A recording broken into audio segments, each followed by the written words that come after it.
আমাদেরকে আমাদের জানাজা পড়াবে। তো এখনই আমাদেরকে প্রদর্শনী করে দেখাচ্ছে হাজী মানিক সর্দার নুরানি ও হাফেজিয়া মাদ্রাসার ছোট ছোট বাচ্চারা জানাজার নামাজ কিভাবে পড়তে হয়, সালাতুল জানাজার নামাজ কিভাবে আদায় করতে হয়। ভাই আসসালামু আলাইকুম ওয়া রাহমাতুল্লাহি ওয়া বারাকাতুহু।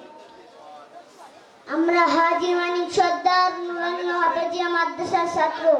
আমরা আপনাদের সামনে জানাজার নামাজ পড়াইয়া দেখাবো ইনশাআল্লাহ। যারা আরবি নিয়ত না পারি তারা বাংলা নিয়ত করব। বাংলা নিয়ত ফরজে কিফায়া জানাজার নামাজ 4 তাকবীরের সহিত কিবলামুখী হইয়া এই মাইয়িতের জন্য আদায় করিতেছি। আল্লাহু আকবার। نويت أن أودي لله تعالى 4 تكبيرات صلاة الجنازة فرد الكفاية الثناء لله تعالى والصلاة على النبي والدعاء لهذا الميت متوجها إلى جهة الكعبة الشريفة. الله أكبر.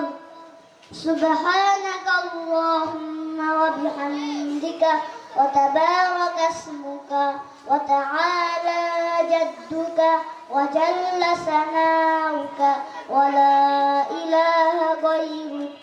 الله أكبر. اللهم صل على محمد وعلى آل محمد كما صليت وسلمت وباركت على إبراهيم وعلى آل إبراهيم إنك حميد مجيد. الله أكبر.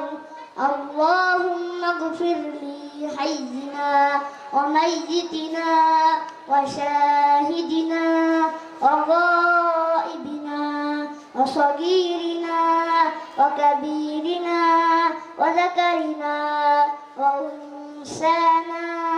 اللهم من أحييته منا فأحيي على الإسلام ومن توفيته منا فتوفه على الإيمان.